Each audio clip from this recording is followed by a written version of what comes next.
Hi there, Ken. Let's take a look at the essay you wrote for us today. Okay, weddings, benefits, disadvantages. Okay, more and more people can afford large-scale, no D, weddings over the past 2 decades due to an increase of average disposable income. Although the budget of a wedding is entirely the choice of each couple, I personally think the advantages of an extravagant wedding are outweighed by its drawbacks. Okay, sorry, I can't speak, but yes, okay, good. Some people who spend a lot on their weddings believe that an expensive wedding is equivalent to an unforgettable memory. Designer branded wedding dresses, diamond wedding bands, lavish receptions, and a luxurious honeymoon here mean a perfect wedding to many couples. Spending on these items can make the groom and bride feel like prince and princess in a fairy tale. Since getting married is a once-in-a-lifetime event, it is understandable that many people want to create the best experience out of it. Okay, good. However, for most married couples, an expensive wedding will take a toll on their future standard of living. Okay. A recent survey has shown that couples in my country spend 10 months of disposable income on their wedding on average. This large amount of money could have been invested in a larger flat, better healthcare insurance, or future education costs of their children. The situation gets worse if the couple borrow money to finance the wedding without the for. In other words,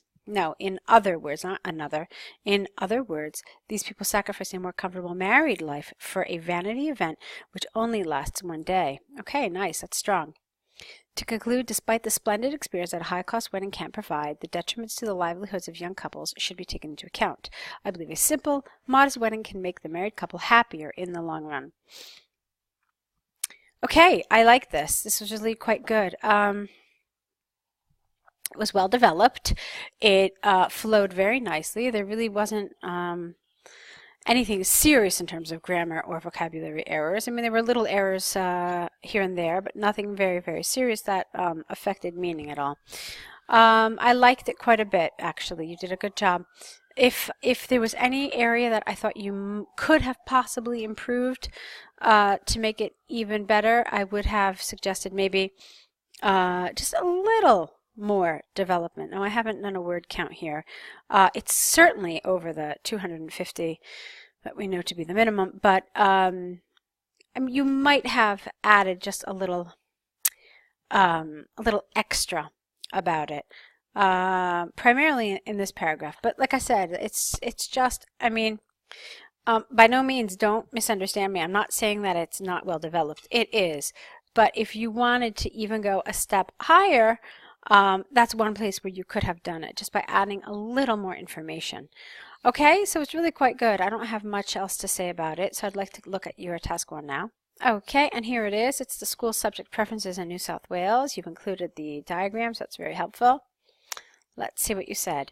The 2 pie charts compare school subjects preferred by students in New South Wales in 2014 and 2017, respectively. Overall, science subjects such as physics and math seem to be more popular among students in both years.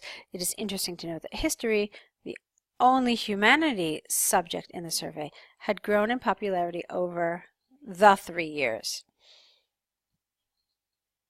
Okay, all right. Let me take a look at the information for history.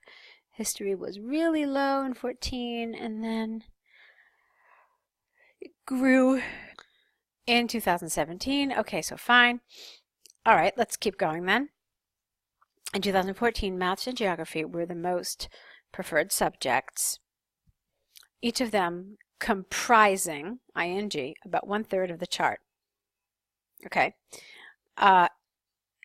The least popular subjects were chemistry, IT, and history. Only about 1% of this. You could have said here where, or alternatively, you could have said in history, which only 1% of the respondents chose each as a preferred subject. That would have worked grammatically. Approximately 1/5 of the chart, you can't say was consisted of physics. No. Let's see, how about approximately 1/5 of the respondents selected physics? That would have worked here. Biology and PE accounted for 13.4 and 8.7 of the chart. All right, so that's how you did it. You decided to talk about the first chart first and then talk about the second chart. It's a fine way. I mean, some people do it differently. Some people talk about the ones that increased, so they link them together in one paragraph. So what increased from 14 to 17, and then in a separate paragraph what stayed the same and decreased. But this way is fine as well, as long as you make the appropriate comparisons. As for, not as to, as for 2017, most students liked biology, physics, and history.